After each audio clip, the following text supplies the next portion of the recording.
Heç düşünmüsünüzmü? Bəlkə bu həyatı birinci dəfə yaşamırıq.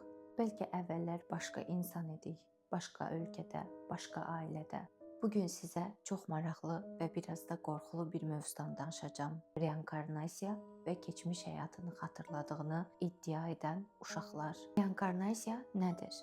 Reinkarnasiya ruhun bir bədəndən ayrılıb başqa bir bədəndə yenidən doğulması inancıdır. Yəni insan öldükdən sonra onun ruhunun başqa bir həyatda yenidən yaşaması mümkündür. Bu fikir əsasən Hinduizmdə, Buddizmdə, qədim şərq fəlsəfəsində yayılıb. Elm bunu tam sübut etmir, amma bəzi hadisələr insanı düşündürür. Keçmiş həyatını xatırlayan uşaqlar. Dünyada yüzlərlə belə uşaqlar olub ki, 2-5 yaşları arasında bu sözləri deyiblər. Mən əvvəllər başqa insan idim. Mənim başqa evim var idi. Mən başqa cür ölmüşdüm. Bu halları araşdıran alimlərdən biri Ian Stevenson olub. O, minlərlə belə hadisəni sənədləşdirib. İndi isə ən məşhur nümunələrə baxaq. Hadisə 1. James Leininger. Doğum ili 1998. Doğum yeri ABŞ, Louisiana ştatı. James 2 yaşında qorxulu yuxular görməyə başlayır. O deyir, mən əvvəl pilot idim. Təyyarəm yanmışdı və dənizə düşmüşdü. James deyirdi, əvvəlki adım James Huston idi. Müharibədə pilot olmuşam. Yapon gəmisi tərəfindən vurulmuşam. Təyyarənin modelini tanıyırdı. Araşdırma zamanı məlum olub ki, həqiqətən də James Huston adlı Amerikalı pilot 1945-ci ildə Yaponiya yaxınlığında döyüş zamanı həlak olub. Uşağın dediyi faktlarla uyğun gəlirdi. Təyyarə növü, hadisənin yeri, ölüm şəkli. Bu hadisə dünyada ən məşhur reinkarnasiya hadisələrindən biri sayılır. Hadisə 2. Shanti Devi. Doğum ili 1926, doğum yeri Hindistan, Dehli. Shanti Devi 4 yaşında deyirdi. Mən Dehlidə yox, Mathura şəhərində yaşamışam.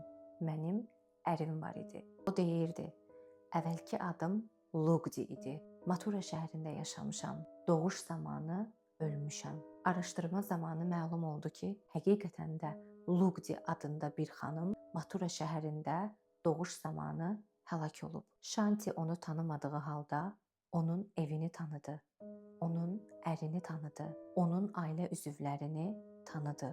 Bu hadisə Hindistan hökuməti tərəfindən rəsmi şəkildə araşdırılmışdır. Hadisə 3. Samir Khuri. Doğum ili 1979, doğum yeri Livan. Samir 3 yaşında deyirdi. Mən başqa kənddə yaşayırdım. Mənim arvadım var idi.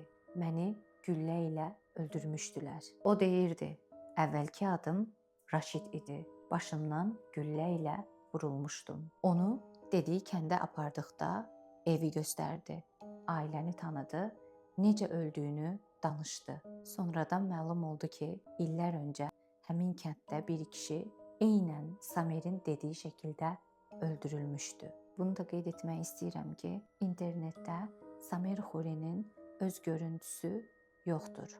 Bəzi uşaqların bədənlərində qəribə doğum izləri olur.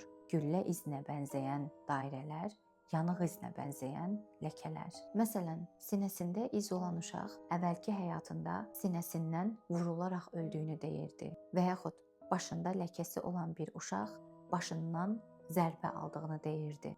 Elm bunu sübut etmir, amma uyğunluqlar insanı çox təəccübləndirir. Elm reinkarnasiyanı sübut etmir. Psixoloqlar deyirlər, uşaqların xəyal gücü çox güclü olur. Eşitdiklərini öz xatirəsi kimi qura bilirlər. Beyin saxta xatirələr yarada bilir. Reinkarnasiyaya uğrayan uşaqlar isə hadisələrin yerini, onun necə baş verdiyini, hətta hadisələrdə hansı əşyalardan istifadə olunduğunu dəqiqliklə deyə bilirlər. Məhz bu səbəbdən reinkarnasiya hələ də sual altındadır. Bəs siz nə düşünürsünüz? Bu uşaqlar həqiqətən də öz həyatlarını xatırlayır, yoxsa bunların hamısı təsəvvür və təsadüfdür? Fikrinizi şərhlərdə yazın. Videonu bəyəndinizsə, bəyənməyi, kanala abunə olmağı unutmayın.